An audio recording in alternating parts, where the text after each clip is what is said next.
Hello, everybody. I'm Dan Harris. Welcome to the 10% Happier podcast. One of my little taglines is the world is insane, but you don't have to be. I get it. It is tough out there. And given all the chaos and cruelty and uncertainty, it is natural to want to resort to despair or hostility or denial. But none of those things actually feel good. And more importantly, none of those things actually help the overall situation. So today we're going to talk in great detail about how to feel better about everything that's happening in the world, and more importantly, how to engage so that you can make things better, which, by the way, will make you feel better. My guest today is the legendary meditation teacher, Tara Brach. She has written such books as Radical Acceptance and Radical Compassion, and she's out now with something called the Courageous Heart Workbook. We're going to talk all about it. Tara Brach, after this quick break. A few things before we hear from our sponsors. If you haven't already checked out my new-ish meditation app, 10% with Dan Harris, I would love for you to do so. Many people fall prey to the myth that taking care of yourself is somehow self-indulgent. One of the big aims of this app is to disprove that, to make the argument that actually taking care of yourself is a public service. As I sometimes say, there's a geopolitical case for you to get your shit together because it unlocks an upward spiral. The more you work with your own mind, the more you train your mind, the better you will be in your relationships with anybody who crosses your path. And that, in turn, will make you even happier. And then your relationships will improve even further, and up you go. The whole point of this app is to walk you through the unlocking of this upward spiral. If you sign up, you'll get ad-free versions of this podcast. You'll get a growing library of meditations from many of the world's greatest teachers, a growing library of courses from many of those same teachers. And we do weekly live video sessions where we meditate together. It's a chance for you to be able to ask your questions of me and many of our teachers as well. The idea there being that habit change science, the research into what it takes to form and maintain habits, shows that social support, in other words, doing it in the carpool lane, is a great way to boot up and maintain a habit. I know I said a lot, but I do hope you'll come check it out. You can sign up at danharris.com. Again, that's danharris.com. There's a free 14-day trial if you want to check it out before you spend any money. We'll be right back after this. This episode is sponsored by BetterHelp. For some people, summer is their favorite season. Travel picks up, kids are out of school, and adventure is the focus. For others, juggling it all can be tough and can lead to overwhelm and counting down the minutes until the kids are back in school. Many people worry they're wasting the days of sunshine, not feeling at their best. I get it. Actually, historically, summer has been a time where my depression would come back, and then I would feel guilty about not enjoying all the goodness of summer, which can lead to a kind of downward spiral.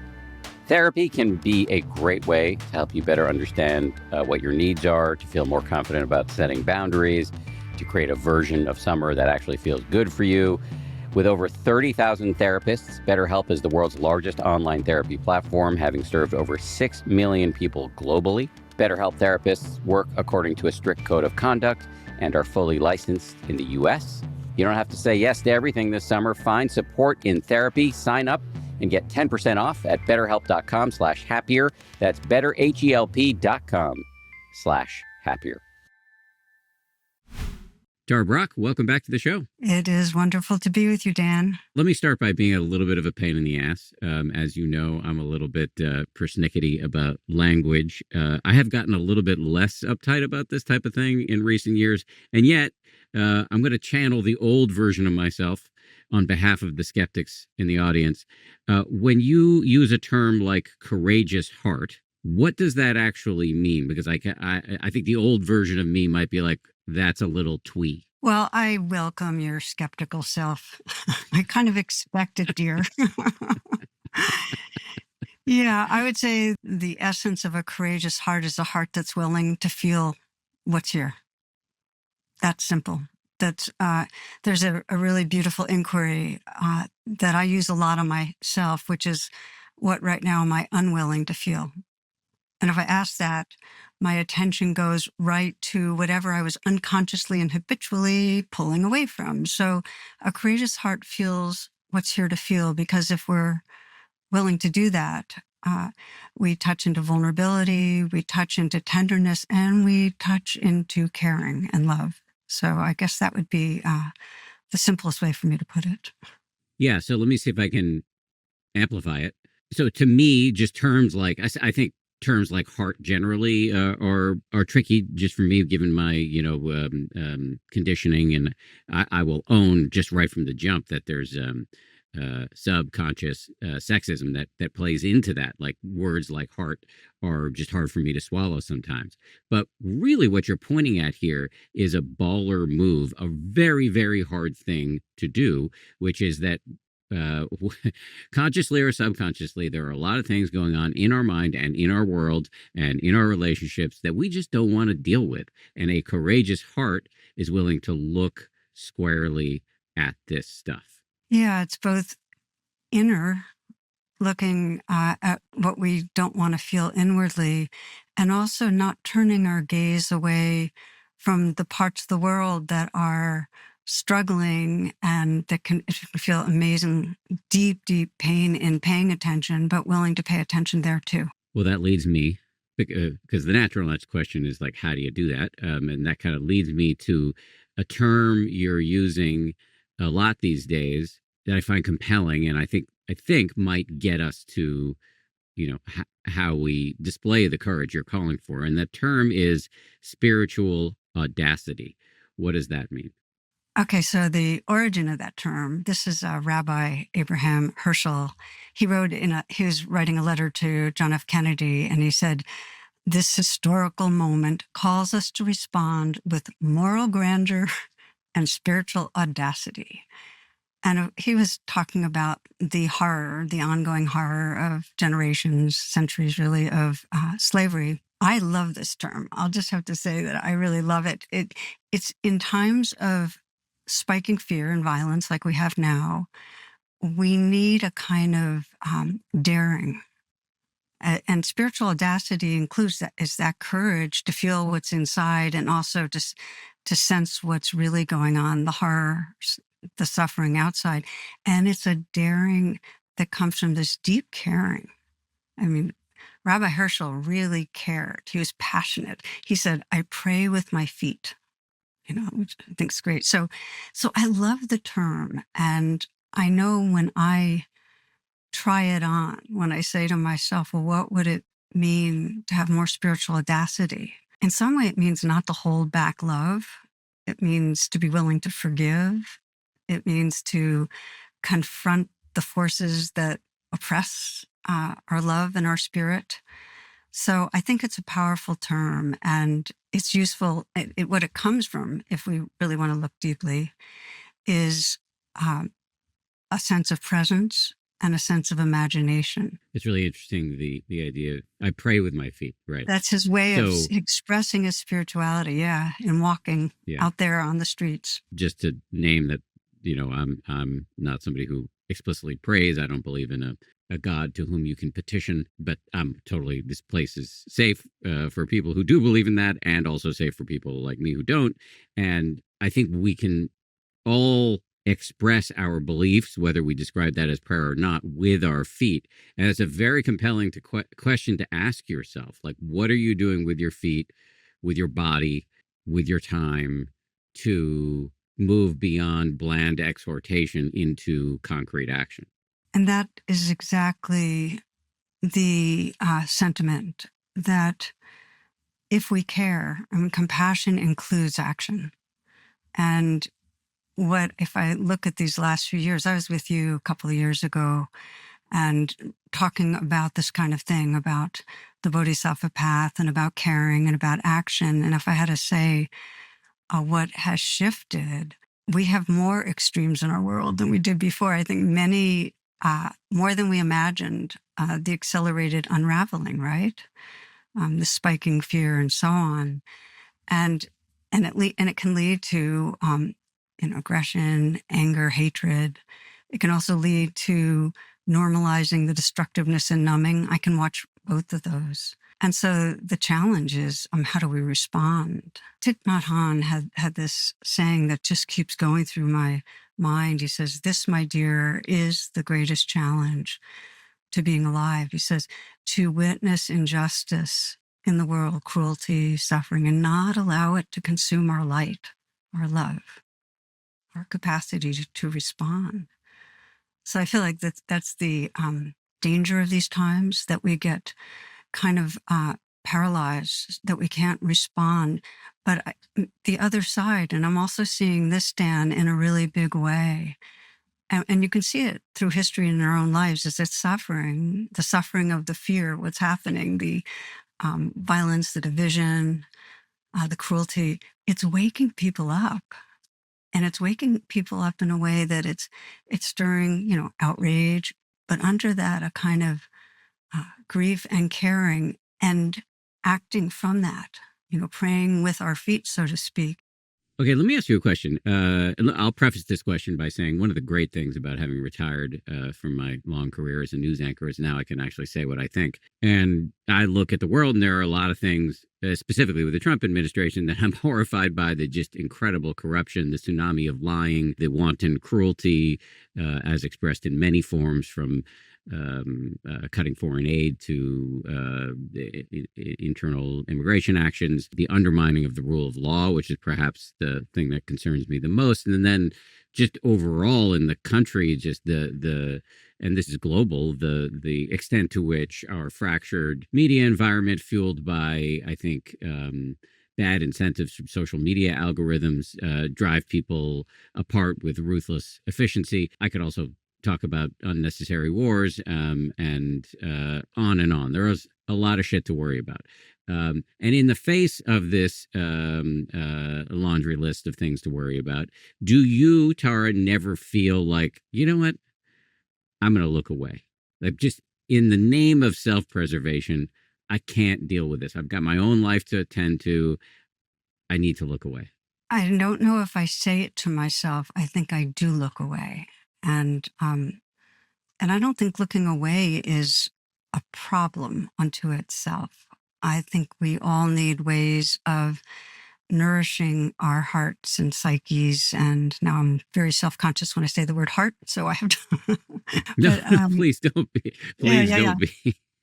I think that, for me, I go out every day walking in the woods, and I'm not like thinking about ice or thinking about the Middle East. I'm touching trees and, playing with my dogs a lot. So I think we need to keep the balance. There's just all this beauty and preciousness to this world.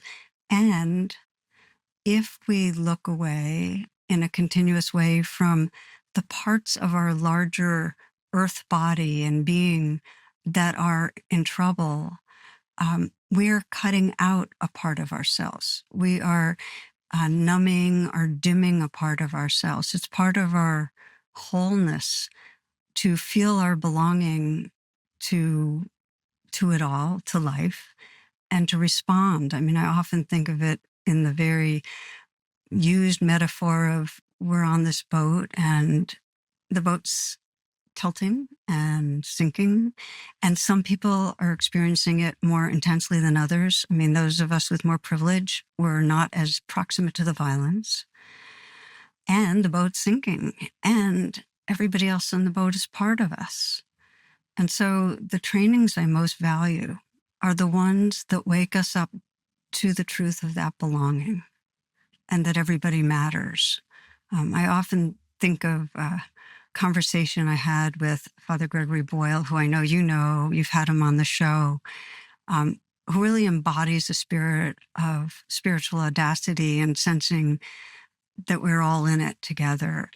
And for those that aren't familiar, he's the author of Tattoos on the Heart and many other things.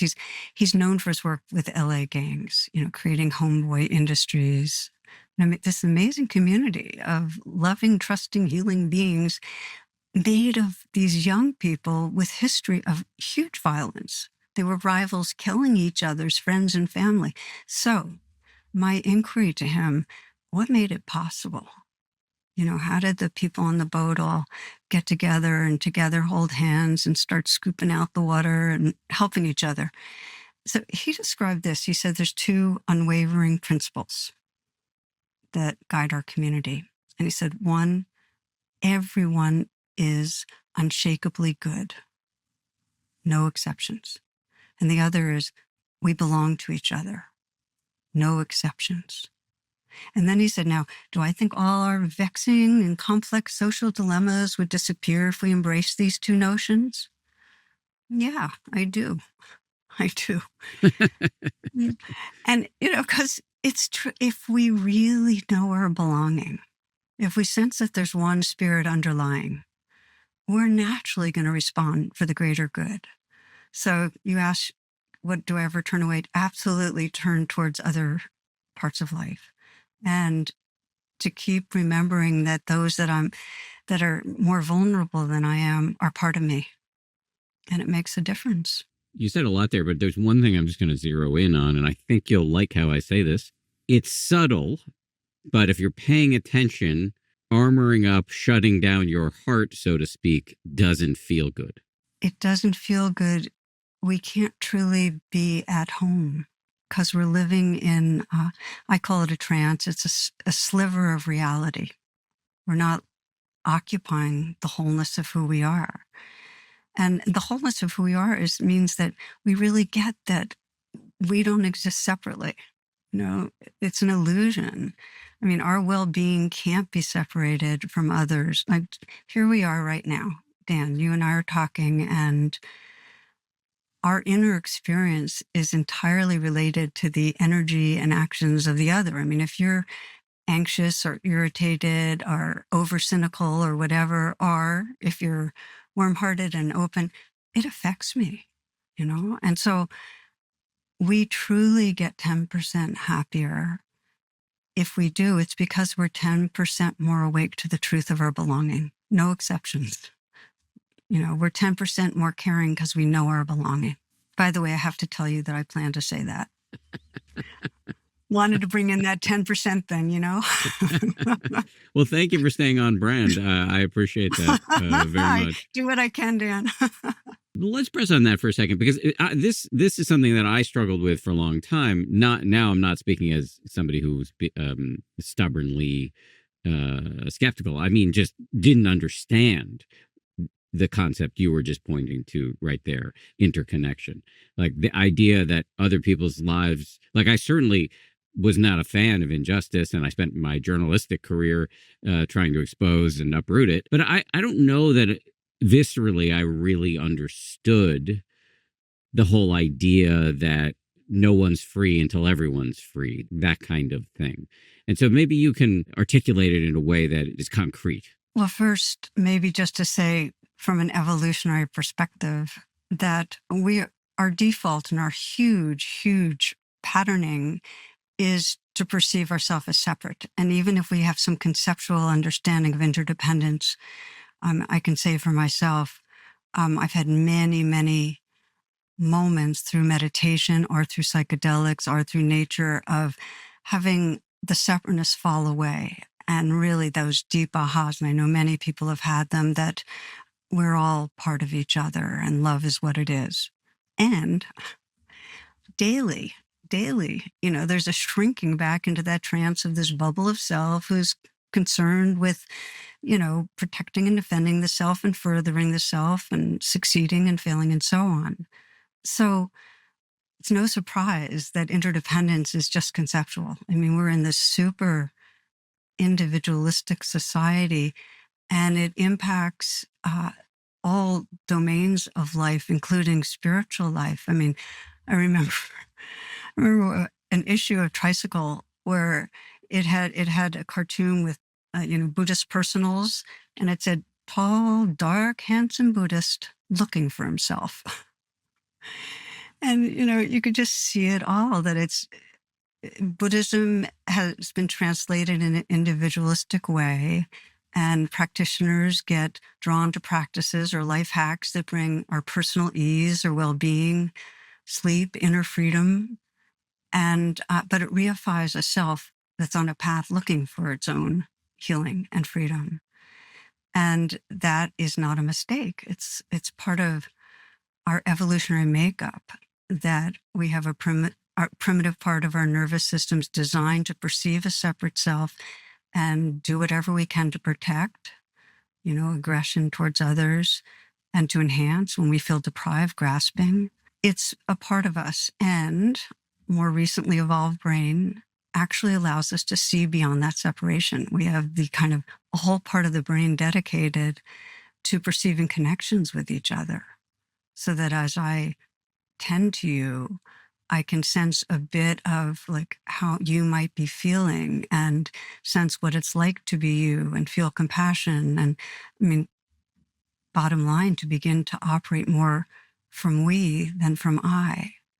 But the challenge, as we know, is we get easily hijacked by the more primitive level of selfing, focusing on self. So what it means, and this is to what you asked, it's conceptual interdependence. We as conceptual, unless we intentionally practice in a way that helps us wake it up. It's a capacity, but it needs attention because we so quickly get hijacked into fear and feeling separate. If we just practice mindfulness alone, we will get flashes of interdependence and connection, but they will get compartmentalized because of the power of an individualistic culture. So it takes intention to widen the circles to we. It takes intention, ways to pay attention. And there are bodhisattva practices that really help us use our imagination to feel that sense of belonging with each other. What are these practices you're recommending, and how do they fit into the lives of people with one or two full-time jobs and some kids and et cetera, et cetera? First off, just to say, to be compassionate and engaged doesn't mean we travel across the world or we do any grand gesture. I'm thinking there's a woman that I was talking to in a webinar just a couple of days ago, who's very close into a lot of the suffering in Ukraine and very overwhelmed. And her way of being a bodhisattva, she says, I am just doing tiny little things regularly, reaching out. And it can be as small as texting somebody and saying an encouraging thing or smiling at someone or hugging them or an errand for a neighbor. So I'm saying that because I think it just absolutely will stall us out and paralyze us if we have some grand idea of what love-based activism means. For me, there's kind of the inner practices and the outer ways of expressing, and we need both. And imagination is central to it all. We need to have a capacity for imagination to be able to really feel our sense of belonging. I often think of John Paul Lederach. One of his messages is that if we're going to bring any healing to the world, we have to be in relationship with those of difference, or a relationship with someone you bad other, a relationship with the enemy. And what that means is that we extend where we can in life, in vivo, to find out who we really are together beyond the differences. And we can also use our imagination. So I'll bring to mind someone, one of those, strong-arm man leader types that it's easiest for me to feel aversion towards. And what I'll do is I'll imagine their pain, imagine their insecurity, imagine how, if I was living with that face and sensed the expression of the face, what would I be feeling? And it's not a happy feeling. There is suffering, even if they don't know they're suffering. I often give that little metaphor of, seeing the dog and going to pet it, and then it lurches at you and you get angry at the dog, but then you see that the dog has its leg in a trap.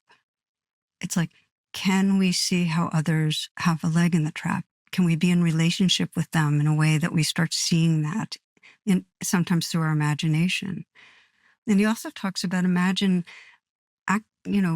doing things with them. Imagine what they long for. Imagine them with their children. Imagine what matters to them. Imagine trying to help you teaming up to try to help in some way, seeing something beautiful. So That's one piece, just to name. And the other way of using imagination is to really look to see people's goodness, no exception. That if right now their coverings and their anger and their destructiveness is overwhelming, then to imagine them as a young child, or imagine them on their deathbed, or when they're very happy or peaceful. One student told me how his way of training himself to see goodness in New York City on the subway was he'd focus on somebody who was on the subway who looked very different and who didn't feel like an easy person to feel belonging with. And he'd reflect on the word thou, which is Martin Buber, seeing that sacred space that we share. And he'd just say thou over and over until something in him would just get tender. I'll give another example for myself, which is and how we can use our imagination to feel that connection. And this is something I haven't shared very much, which is every day now, after I do my regular meditation, which is much more of a kind of open awareness, open presence, allowing what is to be here, I'll start bringing people to mind. I'll start with the close and easy people. But first I imagine, kind of the field of loving presence, and I imagine that I'm being blessed with a kiss on the brow. And then I'll take one person at a time, and I'll imagine looking them in the eye and kissing them on the brow, and imagine them kissing me on the brow, and just feeling the collapse of separate selfness and just the tender field. So I'll work it with people that are easy, and then I widen it until it's now become really easy for me to bring people to mind where I might have judgment or feeling of defensiveness or whatever, and kind of break through that with my imagination. Have you ever invested in something that seemed incredible at first but did not live up to the hype? That happened to me back in the 90s when I invested in a company that made the Palm Pilot. People of a certain age will remember those. They were like kind of the precursor to the smartphone, but they were not that smart and not connected to the internet. Anyway, lost a little money on that. If you're a marketer, you definitely know this feeling. Marketers optimize for the numbers that look great, impressions, reach, and reacts. But when they don't show revenue, well, that's a conversation with your chief financial officer. LinkedIn has a word for this: bull spend. LinkedIn ads generate the highest ROAS, 121% of all major ad networks. Reach the right buyers with LinkedIn ads you can target by company, industry, job title, and more. Cut the bull spend. Advertise on LinkedIn, the network that works for you. Spend $250 on your first campaign on LinkedIn ads and get a $250 credit for the next one. Just go to linkedin.com/happier. That's linkedin.com/happier. Terms and conditions apply.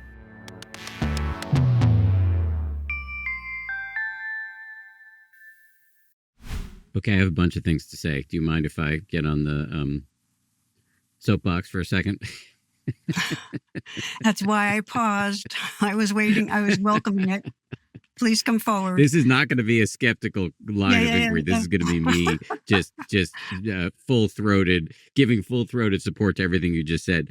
First, on the imagination tip, I am a big believer in and practitioner of Lovingkindness meditation. For people who have never heard of it, it really is just, and you know this obviously, Tara, but you start by envisioning. One way to do it is to start by envisioning an easy person, could be a pet or a kid, and you send phrases like, may you be happy, healthy, safe, live with ease, and then you move to yourself, to a mentor, to a neutral person, somebody you see frequently but tend to overlook, and then you get to a difficult person. And I'll put Trump in that category. And when I do it, I have very specific language. I don't say, may you be happy, meaning may you enrich yourself infinitely at the cost of the taxpayers and national security.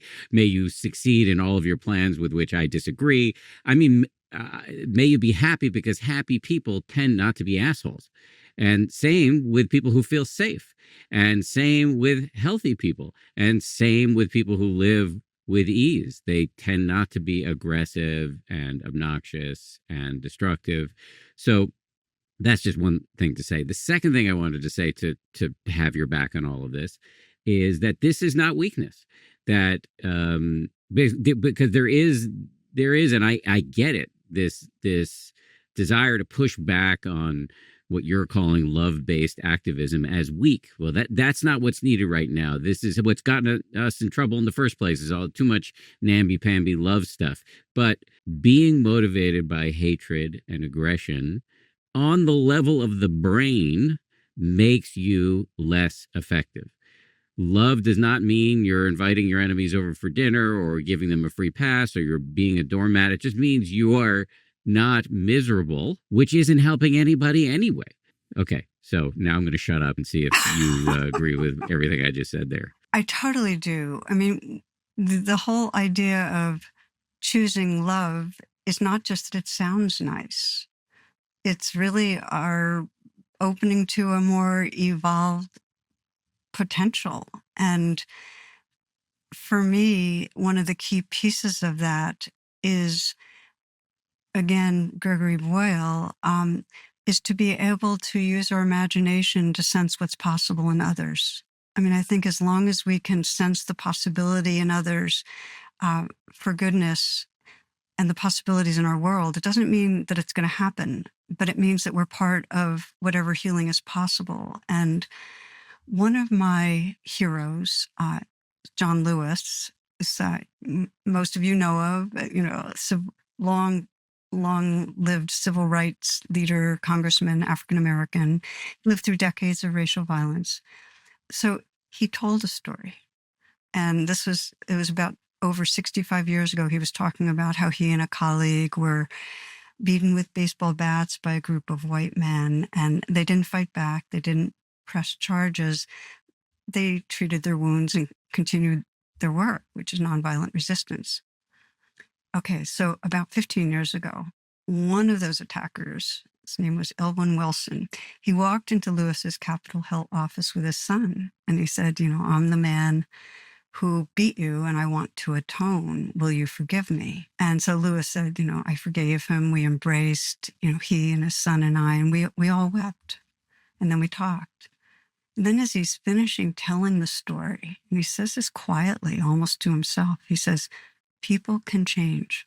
So I'm sharing this because here he had the resilience and the courage through these decades. And this is despite the brutality, the cruelty, the hatred and racism. He maintained his imagination to see potential in humans. And I feel like that's our work. I quoted Thich Nhat Hanh at the beginning, to not let this consume our light. It's to keep having the spiritual audacity to choose love. And the place it's hardest, I think, just speaking personally, for me, is when I'm caught in the bad othering. You described one way is to bring people to mind and have a wish that actually makes a whole lot of sense for them. For me, there's an initial step before I can even do that often when I'm bad othering, is to first go inward and sense in myself where it's coming from, like do that U-turn, because usually it's coming, even though it's taking shape as anger, under anger, there's something we care about. I mean, there's something that matters to us. And it feels really crucial right now that we keep getting down to what we care about, because that's what'll give us hope, that we can sense we care about people and other people are caring and that we're holding hands. That caring is a cleaner burning fuel than hatred and aggression. And that doesn't mean you can't take really firm action, but let it be motivated by caring about the people you claim to protect, and caring about yourself, caring about the world. Let that be what drives you, rather than wanting to see, death and destruction rain down upon your enemies. Yeah, yeah. There's that line from a movie: "Vengeance is a lazy form of grief." And so, vengeance it doesn't really help the world. If we get down to our grief, and I'm a believer in grieving, I often will ask that question to people, like, "What's breaking your heart?" Because even the question, when I ask myself, I realize there is a place in me where my heart's breaking, and I am so glad that that's there and that I can feel it, because embedded in grief is caring. And when you say it's a cleaner burning fuel, oh my gosh, I mean, there's no transformation that's happened through history that was something we would applaud, that came from vengeance, anger, hatred. It comes from care. And the leaders that we most honor, you can feel that caring coming through. Tara, let's go back to something you were talking about earlier. I think you were talking about somebody who's very active on the Ukraine issue, and she's doing it in ways that are like small daily actions. The last time you were on the show, and I'll drop a link in the show notes because it was a great conversation, and in many ways this conversation is building on it. You used a phrase that I'd never heard before, and then I started saying it a lot, and it kind of got picked up in the culture, not just because of me, but also because of you and others. Got picked up in the culture in the sort of depressing post-Trump re-election days, and that phrase is "action absorbs anxiety." I had literally never heard it before I heard you say it, and then I started saying it a bunch, giving you credit, and now other people say it. Sometimes give me credit, which I don't deserve, because I did not coin it. And so I just love you to say a little bit about how action is available to those of us who are perhaps overemployed and have a lot of childcare responsibilities or whatever, and don't have time to like make signs and go marching. What's available to us? Yeah. Well, first of all, I didn't coin it, and I can't remember who did, but it's a great phrase. But what I add to it now, action absorbs anxiety, and action with others deepens belonging and serves the world. That it really makes a difference to hold hands and act together. And so, but I think your question, which is really good, is what do you say to the person who is overwhelmed and busy, or who feels just isolated or stressed or has no idea where to start? And, I often will talk about just the small things of, I was so touched by this woman that I mentioned, who said that reaching out in those small ways, she said, it saved my life. And that was very big. It's just that I started trusting that even these small things make a difference. So I think that's part of the interdependence web that we're part of, that if we care and just reach out in some small way. There's also a quote that I'll share that has stuck with me a lot. This is John Rodell, who says, "Whenever I feel helpless in this overwhelming world, I become a helper. Oh, my love, on the days when it feels like I have no power, I serve others. You see, whenever I wash the world's feet, my hands immediately stop shaking." Well, you can feel the truth of it, that we lose our selfness, our separateness in the moment that we're washing the world's feet in any way. Here I come with another of my glib, profane little statements, but the view is so much better when you pull your head out of your ass. And that's what happens when you're helping other people. You're just less stuck in your stuff. And the helping doesn't even have to be related to the thing you're worried about. If you're worried about Ukraine, texting a friend who's having a bad day will suffice, in my view. And I'd be curious to see if you agree, but that to me qualifies as action that absorbs anxiety. Absolutely. I feel like anything we do out of caring is part of love-based activism. And I think that it feels really important that we stretch some to widen the circles. And by that, I mean, let ourselves pay. We don't have to take on every cause in the world. but there often we can live in this cocoon where we really, those over on that continent, having that happen, feel very unreal. So it's valuable to see what we can do to have others become more real to us. And that means stretching a little to live into the felt experience of what would that be like? What would it be like if, because of this climate emergency, I had to leave my home and I didn't have the money for other homes and I wasn't able to get across a border to somewhere safer. And, what would that really be like? So I think it's important that we stretch in that way. And I say that and also want to say that it's easier to stretch. It's easier to widen circles. It's easier to talk about forgiveness when we have the privilege of not being that proximate ourselves. And there are many people that are living much closer into violence and are much more overwhelmed. And the first step on a path of healing and freedom for the world is to, if we're choosing to love, we have to choose to love what's going on inside us. And so I feel like the grounds of this path we're talking about, Dan, is really, we're talking about having the spiritual audacity to choose to love, because it's always dangerous, because it takes us beyond ourselves, and that always feels dangerous on some level. And the first starting place is to love our fear, to love our hurt, to love the parts of our own being that we have in some way pushed away. Because that if we're traumatized, we have to do that so that we're feeling more safe, more at home, so we can then even have the capacity to widen circles. So I feel like in my own teaching, I have to be very careful not to talk too much about how we all need to forgive everybody, because we can't. If we've been traumatized, there's a natural development in that process. And it starts with bringing a lot of love inward and having others help us have that feeling of more safety.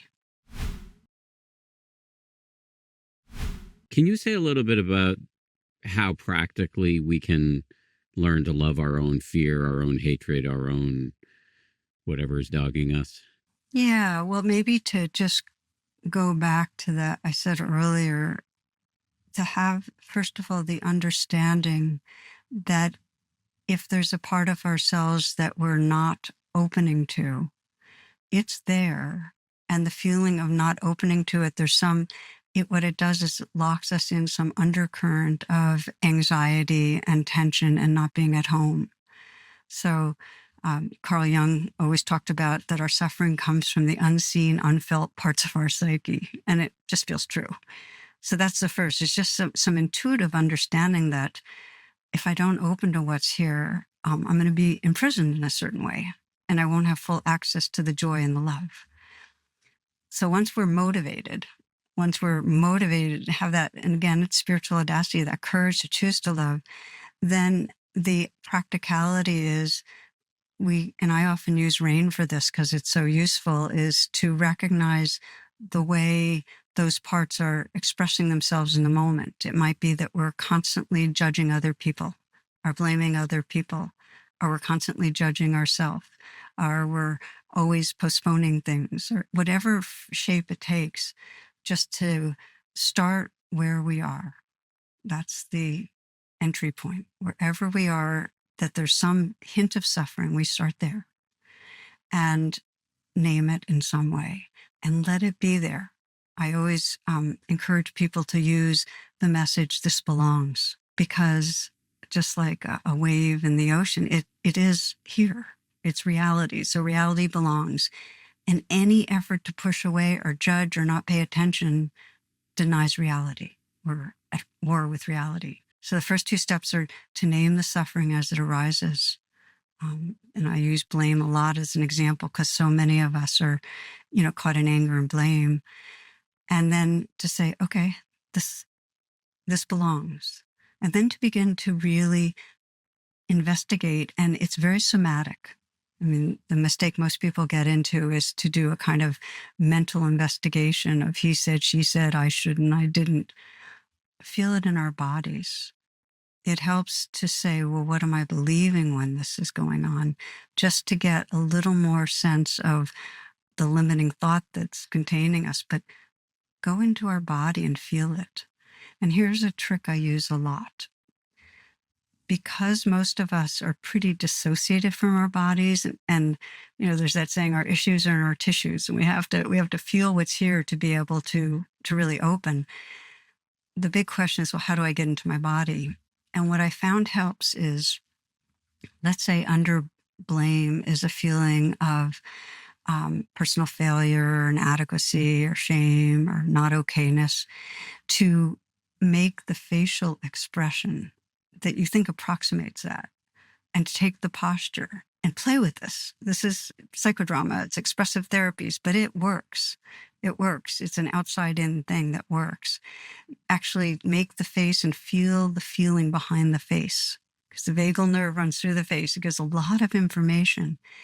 And then just have the intention to feel in the body what you're feeling, to say yes to the most vulnerable place inside the body.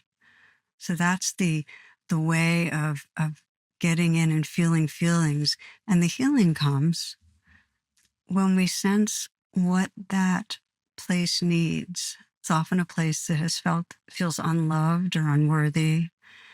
And what it needs is some flavor of care.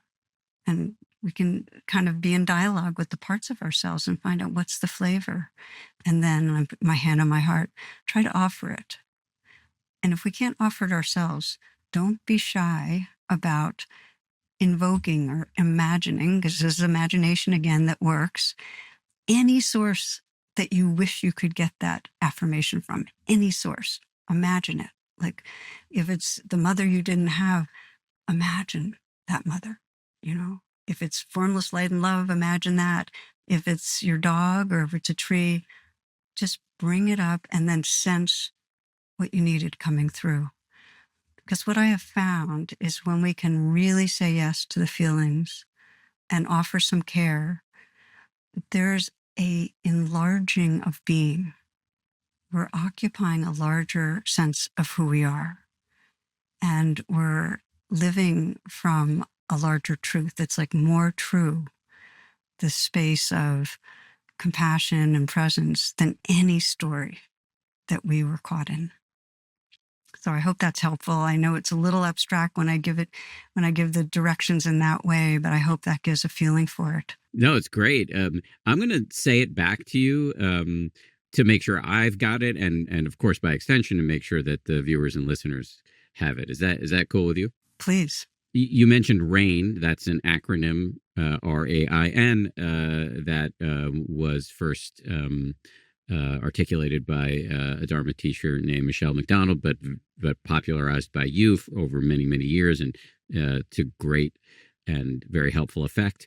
And so what you're saying, if we're proceeding from the question of like, how do we love the difficult or ugly parts of ourselves, our hatred, our shame, RAIN is a great and very practical method that you can use in formal meditation or just as you're moving through the world. So R is to recognize, oh, this is what's happening right now. I'm just in a spiral of self-loathing. I'm looking in the mirror and I don't like that guy. So just to recognize it is R. A is to allow it. We don't want to be at war with reality. This is what's happening right now. As you said, this belongs. I is to investigate it. And that doesn't, as you say, mean a cognitive, intellectual investigation. What are the roots of this? Is this because of my, how my dad talked to me when I was a kid? No, this is about investigating somatically. How is this self-hatred or whatever we're dealing with showing up in the body? And if you have no toehold in your bodily sensations because the world teaches us to dissociate, you can actually do a little bit of play acting of like making the facial expression that roughly approximates the thing you're trying to investigate, and adopting the posture that might, essentially doing an interpretive dance of the emotion, and then allowing your mind and your mindfulness to see, like, how does this feel? Is there a buzzing in my chest? Is there a heaviness in my head?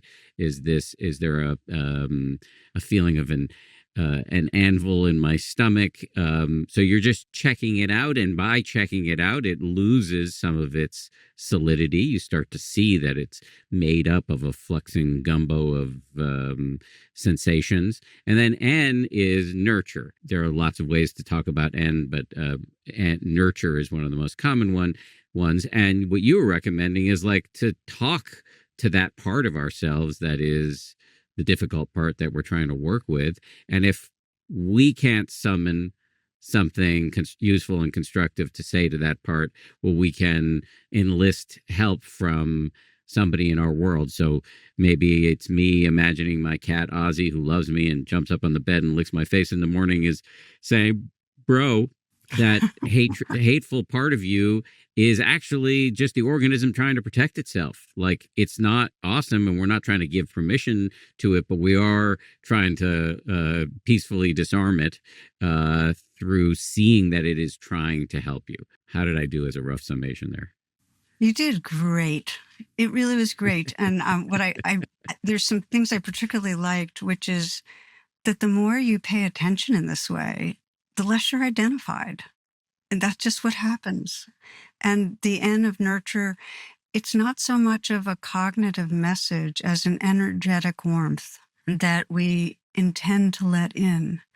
And I always talk about after the rain, just like after a real rain is when you see the flowering. After the rain, we can start to sense that larger, not so identified presence that's more who we are. And the beauty of it, learning to, this is a way we're loving. Love is a form of attention. We're loving our fear. We're loving what's here. Is that once we've done that, and once we're resting in a larger space, it's much more natural for us to perceive ourselves as part of a larger world and to very caringly and creatively want to serve into that world. So it does work to first start inwardly to love what's here and then find that we are in love with our world. Yes. And then when you engage effectively and lovingly with the world, your inner weather gets even better, and then your relationships get even better, and then you get even. This is the upward spiral that is available to all of us if we want to go there. It is a virtuous spiral.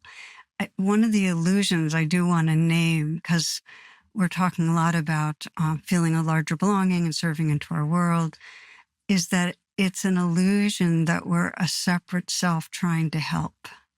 And that's one that most of us are in. And it's very free. The reason I so like teaming up with others is because it makes it so clear that I'm part of the stream of caring and the stream of awakening. And one of my most ongoing reflections, I invite anybody to do this because I feel like it really helps, especially when we're feeling like the world is really in trouble and feeling isolated, is I will bring to mind all of those beings that I know that really care. And there's, tons and tons, all of you listening, people I know who are helping or trying to do what they can. I was with a group recently, and so many people were talking about how they wanted a more loving world and they wanted to help. They weren't sure what to do. So just to bring everyone to mind, those around the globe that are caring about the most vulnerable and about our living earth. And then I'll bring to mind beings from the past, just to sense, and this isn't necessarily famous people, but just all those who cared deeply and in small ways or large ways tried to help. And then I'll do those in the future, our descendants, our great-grandchildren, those who will be trying to serve the world. And then I kind of pull it all together as this big field of caring. Bodhicitta is the word, that aspiration to help, and sense that we're all a part of this. And that gives a lot more resilience and freedom and courage and happiness than it's kind of like the exhaustion of thinking that I'm separate and trying to make a difference. So I invite people to reflect on all those who are caring. It really does help. I buy it. Completely. And one of the big themes of this conversation is the meeting of inner and outer, and in fact, the illusion that there's a separation between inner and outer. But if we think of roughly what you just described as an inner exercise of using imagination and contemplative practice to break down this barrier, this illusion of separation, that's a we can think of that as an inner move. But there are also outer moves, to harken back to the question that the people in the group you were speaking to asked, like, how do we get involved? And I don't think it's that complicated. Like, volunteering is, there are plenty of organizations that would love to have your labor, and volunteering is a great way to put yourself in contact with people who share your values, and it doesn't have to be huge and all consuming. My cousin Deb, for example, does this thing where on a Wednesday evening, once a month or once every other month, like, people drop off the makings of sandwiches, and then we all make the sandwiches together and we drop it off at a shelter for the unhoused. And it's fun, and the kids are involved, and it doesn't cost a lot of money, and it's not changing the whole world, but it is making our little corner of the world better. And I think these two, you can call them like inner contemplative exercises and then outer concrete moves, work beautifully together. And in the end, they serve to shave down this illusion of separation. That's beautifully said. And I don't think they can be separated, because the more we wake up our heart, the more we naturally want to help. And the more we help, the more we get tender and open. I also like what you're saying about local. There's something about local and with others that comes really naturally. It doesn't have to be some grand, like, one of my friends here speaks Spanish. So once a week for 3 hours, she volunteers to help immigrants make sure they understand the documents that they're having to deal with. And another one of my friends is in a rural county, and she serves on the election board, and, has ended up having to, really create relationships with people from the party that she's not part of. And then all sorts of, the question I ask Dan often, which I've mentioned, is we can sense what really stirs you, what breaks your heart, and also what is love asking. I just feel like if we say, what is love asking, in some way it moves us to, we can donate, we can volunteer time, we can in some way reach out. And whichever we do, if we do it with real care, it does make a difference. Another way to phrase that question, I'm totally fine with what is love asking, but another phrase that our mutual friend Joseph Goldstein uses a lot, and he got this phrase from Ram Dass, the legendary and no longer with us, sadly, meditation and spiritual teacher and author. He wrote a book, or he co-authored a book called How Can I Help? And that's just not a bad phrase to keep in your mind as you move through the world. Yeah, beautiful. Before I let you go, Tara, can you say a little bit about your new workbook? Again, the Courageous Heart Workbook. I mentioned earlier that we can care a lot, and yet it's very easy to get caught in that trance of busyness, overwhelm. We can get numb, we can get indifferent, we can get angry. The workbook is a set of trainings for bodhisattvas, meaning all of us who care, to help us wake up and serve from our most caring, awake heart. It starts with very simple practices and how to arrive fully and get more embodied within ourselves. And then it includes a lot of the using our imagination kind of practices that I've mentioned. And ultimately, it's something it's a workbook that you can practice with others, because there's relational exercises, how to work how to deal with a relationship where there's distance, where you've kind of closed your heart to somebody. It's very practical. And it's also has the vision of that we don't know what's going to happen in this world, and we don't need to know. We don't need to be hopeful in the sense of having certain expectations.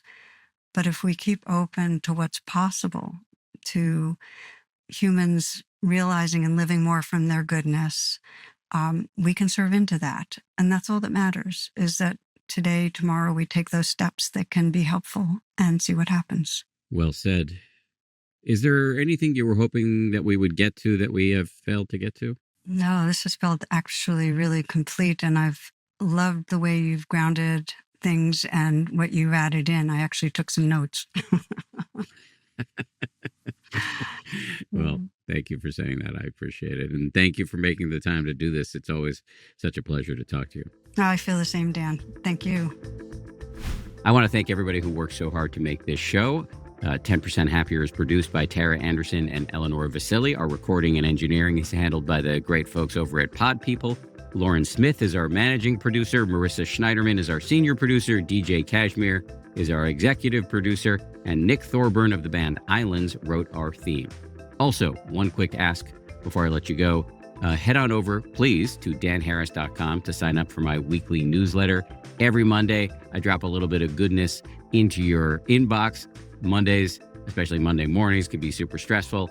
So that is when I drop in one useful nugget that you can operationalize in your life immediately, either from ancient wisdom like Buddhism or from modern science. It's short, it's easy to read, it's worth it, it's free. Sign up at danharris.com.